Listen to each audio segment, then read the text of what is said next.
It is a Tuesday afternoon and you are unbearably bored. Your phone is 3 feet away. Your hand is already reaching for it, and in about 4 seconds, you are going to open it, scroll something, close it, and feel exactly the same as before. You do this without thinking. It feels like a modern habit, a symptom of a distracted age.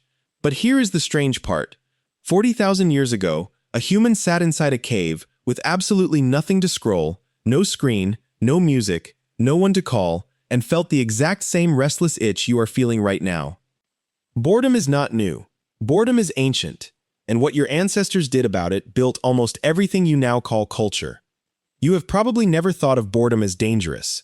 It feels like the opposite of danger, an empty, harmless kind of nothing. But to the human brain, empty is intolerable. Psychologist Erin Westgate has spent years studying what boredom actually is, and her research suggests it is not simply a lack of stimulation. It is a signal, almost identical to hunger or thirst, telling you that your attention is not being used for anything meaningful. Hunger says feed your body. Boredom says feed your mind. Ignore it long enough, and something inside you starts to ache. Now picture where you would have felt that ache 40,000 years ago. No electricity. No firelight after the sun went down, unless someone bothered to keep the fire burning. No books. No conversation beyond the same 20 people you had known your entire life. Winters that lasted for months, where storms and cold trapped entire families inside cramped shelters with nothing to do and nowhere to go. If boredom is a hunger, ancient humans were sitting through some of the longest famines your species has ever faced. So what did they do? They did something remarkable. They built the very first form of entertainment the world had ever seen, using nothing but rock, bone, and their own bodies. Deep inside a cave in modern-day Germany, archaeologists uncovered a small carved flute made from the hollow wing bone of a vulture, dated to roughly 42,000 years ago. Researcher Nicholas Conard, who led the excavation, called it one of the earliest known musical instruments on Earth. Think about what that means. Long before humans invented writing, long before they built permanent homes, they were already carving holes into bone and blowing air through it to make sound, purely because it felt good to hear. That flute was not for hunting. It was not for survival. It existed for the same reason your favorite song exists, because silence, after a while, becomes unbearable. And music was only the beginning. On the walls of caves across France and Spain, humans painted animals that never lived in those caves at all.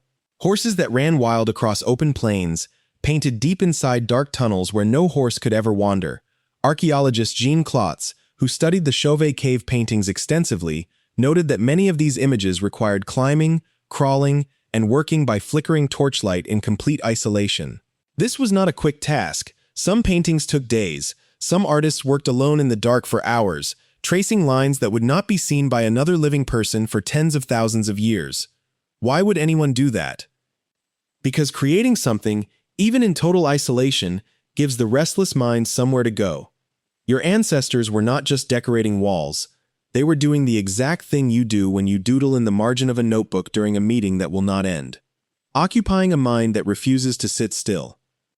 But boredom did not only produce art, it produced games. Archaeologists have found small carved stones and marked bones dating back tens of thousands of years, arranged in patterns that suggest tally systems, counting games, or early forms of dice. Anthropologist Alexander Marshak spent years analyzing a bone fragment engraved with a series of tiny notches and argued it may represent one of the earliest attempts to track time itself, a kind of ancient calendar carved out of pure curiosity. Nobody needed that calendar to survive the next hunt. They needed it because counting the days gave shape to time that would otherwise blur into an endless gray stretch of nothing. There is something else archaeologists found buried alongside these early instruments and paintings. Something almost easy to overlook. Toys.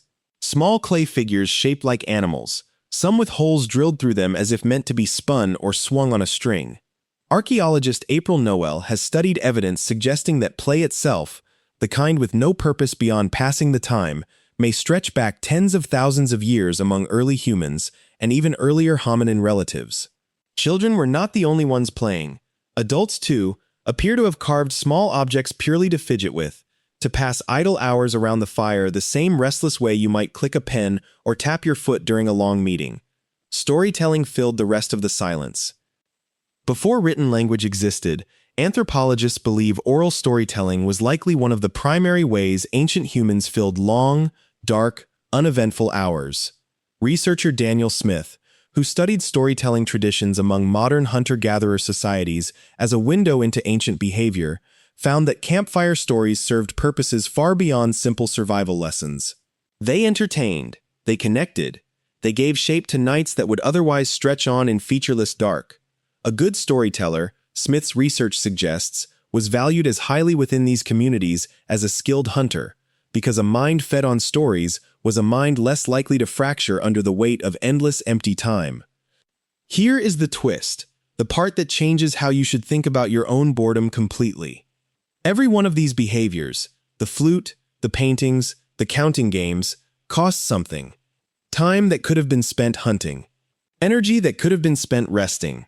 In a world where a single bad season could mean starvation, your ancestors were choosing, again and again, to spend their most valuable resource on things with no immediate survival benefit at all.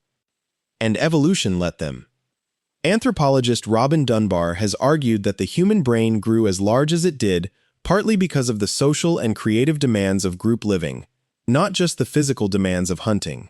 A mind capable of imagining a horse it had never chased, composing a melody it had never heard, or inventing a game with no practical purpose, was a mind capable of something far more valuable than survival alone. It was capable of connection, of meaning, of culture. Boredom, it turns out, may have been one of the most important forces in making you human. Think about how strange that is. The feeling you try hardest to escape, the itch you silence with your phone within seconds of it appearing, may be the very same feeling that once pushed your ancestors to invent the flute, the painting, the story, and the game. Not despite the discomfort of empty time, but because of it. Because an animal that is never bored never has to invent anything. A wolf does not carve flutes between hunts. A bird does not paint on the walls of its nest. But a species that occasionally has nothing to do and cannot bear the feeling of nothing is forced to create something out of that emptiness. Music, art, stories, games. Every single one of them may have begun the same way your last scroll through your phone began, with a mind that simply could not sit still in silence. Which brings you back to that Tuesday afternoon, phone in hand, feeling the same ancient itch a human felt inside a cave in Germany 42,000 years ago. You are not broken for feeling bored. You are not lazy, or distracted, or wasting time. You are running one of the oldest programs your species has ever built. The same restless hum that once carved bone into music and painted horses that never existed onto walls no one would see for millennia. The tools have changed. The glowing rectangle in your hand replaces the vulture bone flute. The endless scroll replaces the cave wall. But the ache underneath it is exactly the same ache your ancestors felt by firelight, thousands of generations before you were born. So the next time boredom creeps in, and your hand reaches automatically for something to fill the silence, remember this. You come from a long line of humans who could not stand an empty mind, and instead of surrendering to it, they built flutes out of bird bones and painted horses in the dark. Boredom did not almost break your ancestors. It built almost everything they became,